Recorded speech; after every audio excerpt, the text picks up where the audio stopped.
What's up, guys? Welcome back to another Team Solemn Circus deck profile. Today we're going over Dark Worlds. This deck is super sick. I know a lot of people are liking it. It does lose a little bit, so we're going to be showing some options you can play. And don't forget to like, comment, subscribe, and well, let's dive in. So we're going to start off with the 2 Grapha. This is kind of like your main card you want to be able to search. You have lots of ways of getting it with the rainbow and stuff like that as well. And when this card sends to the graveyard, it pops stuff. We all know what these cards do. They're very old. Then we got the Rainbow. This is the upgrade. We all know what he does. Searches for stuff. Searches for either your Graph or a Silva. Then we are on the 2 Silvas. This is part of your hand loop. You don't always have to focus on the hand loop, but it just comes up a lot because you go through your deck so much. But, like, this card's crazy. It also reborns himself when he's sent to the graveyard. So even if you don't hand loop him, if he gets hit by any dangers, it's just another body on the field. Then we play some of the most broken cards in the deck. We play 3 Genta. Searches for your gates. I don't know why Dark World needed this, but they have it now, so why not? Then we are on the 3 Snow. This card searches for all your Dark World cards. Crazy, you know. If you look at any of these cards, you're like, what the heck are these cards even? And then for the final Dark World card, we are playing this Ruli. It facilitates your Silva. And this card's like actually kind of crazy. If you bring it back yourself, you're able to like pop, or I guess your opponent has to discard a card. So if you discard 2 cards and then you summon this back out, then your opponent has to discard a card. And then you just loop them for 5. That's it for the Dark Worlds. We don't actually need to play any like Brows or anything like that anymore. But we are playing lots of Dangers. We are on the 2 Bigfoots. This is part of your reason why you play so many level 8s.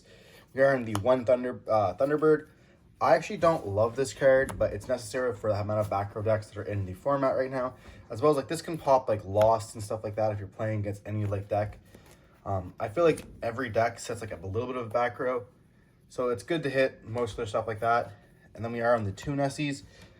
Searches for your dangers. Your best card if they snipe it because you get another chance. We are on a little bit of controversy. We're on the 2 Chupacabras. You could definitely cut one of these for 3 of the Mothmans. I just didn't want to, like, I tried 3 and 1, and I found myself, like, this card actually comes up a lot. Being able to reborn a level 8 can become crazy. And then, like, you know, Dark World Dealings is not always the best, so we don't have to play it. And then we are on the 1 Jackalope. No Snake, because it's not needed. Just summons a level 3 body, and we have enough things that summon out bodies, so Jackalope's just there for the extra body. He's like the most cuttable of them all, to be honest. I would never consider playing 3 Bigfoot. I tried it, didn't like it, so now we cut it. We are on the 1 Zephyboros. This card is like super mandatory. I find in the deck. Being able to like, get a 4th Gates is kind of crazy, as well as a level 4 body on the field. So we are on the 2 Kaijus. This card's not level 8, which kind of sucks. But it's a dark, so you can play it with Allure of Darkness, which is like, you know, you don't always want to banish some of your like Dark World cards as well as your dangers. So going first, like, it's good at being a dark. But you could definitely play Lava Golem. I just find that Lava Golem doesn't really out like what the Kaijus do. It's like we see a lot of decks ending on like 1 issue. Like this deck ends on the Grapha, which is like your issue card. We have Branded that ends on like, I guess they end on Mirror Jade, which is an issue, but they have normally more than just Mirror Jade. We have like a Rise Heart, which is huge versus this deck. Cause it's just a macro Dryadant. So if they just end on just that, Lava Golem doesn't really do anything. So just being able to being able to Kaiju that. Then we have like the Live Twins, Sprite builds. Being able just to hit one of their Live Twins is just like, it's just pretty much game there. You can Lava Golem then, but like, what's the point? I guess you can get rid of a red as well as the Evil Twin, but I don't really know. I feel like this is just comes up a lot more with being a dark and not the level 8, because you're playing 3 level 8s or 8 level 8s anyways, so it doesn't really matter.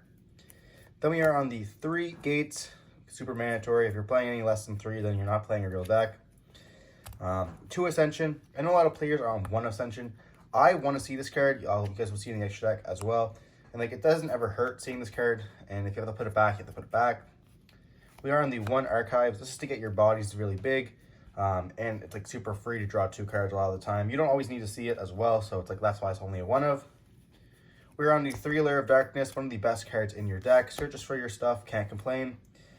We are on the 2 trade-ins. This is your level 8 stuff. I wasn't playing this, but Todd, shout out to Todd, convinced me of doing it. Like, you have 8 level 8s. If you have like any of like you search or you put Grapha and the rainbow back in your hand so many times, being able to just pitch that and then draw 2 is super free. As well as like if you even want to, you can pitch like a Thunderbird, pop a card, and then like draw as well.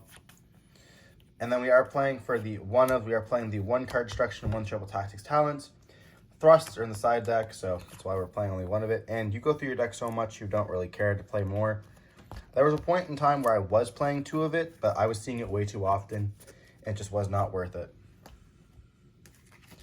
Now moving on to the extra deck. We are on 3 Grapha Fusions. The reason why we're on 3 Grapha is because if you're running 2, a lot of the time Cashier will rip 1, and sometimes they can even rip 2 of them with number 89. Pray for it to get banned, Konami, please. So there's 3 is needed, as well as like it just protects it. I didn't really think of anything else you could put in 2 ofs. Like I was thinking of playing Zeus, but I don't really find they would hit Zeus over this. So that's why we're going with this one. Then we are playing the Titanic. This is for your spell negates. Coach Craner. This is a danger deck.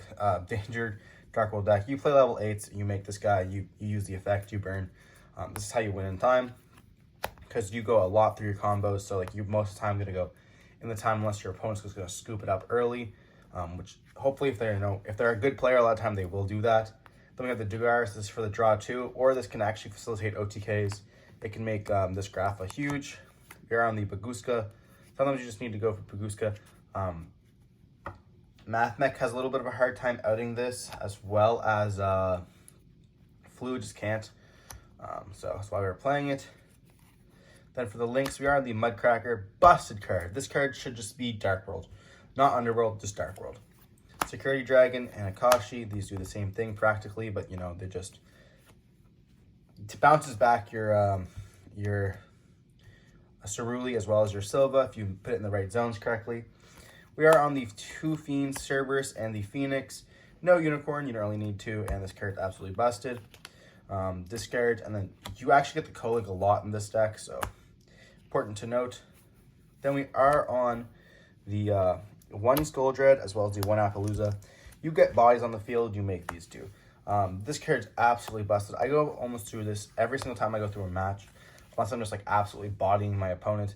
Putting back cards you don't need or like doubles in your hand just feels so great. And then for the last card, we are on the Underworld Goddess.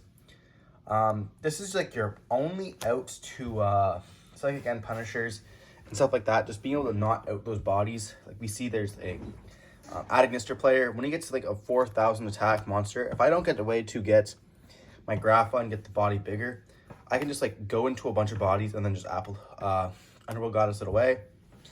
As well as you could actually cut this one here if you want to play League 2 and put in an IP, and that way you can just get rid of one of their monsters and go into the Underworld Goddess.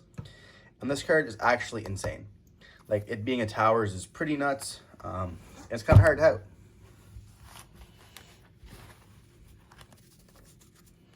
Then moving on to the side deck, we are on the 3 Lightning Storm. This is my out. I'm not playing evenly matched, I'm playing these instead. We are on the 2 Twin Twisters. This is for the back row decks. We respect back row decks. 3 Eclipse. This is for your Cashier matchup or branded. Pretty great. You know, overall, it's amazing. It's great against Sprite as well. Then we're on the 3 Skull Drains. This card's absolutely busted. If you just sit on this as well as like your big Grapha Fusions and a Gates on the field, everything's like 35. Good luck beating that. Then we are on the Thrust. This is mostly for your Eradicator. Against Runic, they can't really win against this unless they want to chain all their stuff. In that case, cool. Trap Tricks can't really out this, as well as like even it hurts Sprite and stuff like that, and it kills branded. We are on the 1 Call with the Grave. We're going to try to respect Droll in this. I wanted to play Gamma. I was thinking of cutting the Eclipses for Gammas, but I chose not to because I was just liking how Eclipse was working. It's a good going first card as well as a going second card. So, like, I want to respect, like, Ash Blossoms, I guess, kind of, and Drolls. So I am playing the 1 Call with the Grave. It's also good, like, if you draw through your deck, you're able to set it, and it's, like, a good form of interruption. And then we are on the 1 Radiant. This is just to max out your 3. If you're playing against whatever the deck is cast here, you're gonna slide this in and normally like try to end or like draw into it, I guess, and then just able to like hit that, because they won't really lock your zones. They'll choose to go for the macro, because they know that if you don't open this card, you just can't out it at all. I was thinking of Prosperity in the deck, but Prosperity like killed. Someone was like, "Why don't you play Prosperity?" And the reason why you don't play Prosperity is because as soon as you activate Prosperity, you can't activate any of the dangers. So it's important to note when you guys are looking at other deck profiles that, you know, if you have Prosperity in your deck, dangers are just out of the question altogether. So it's not worth playing the Prosperities at all.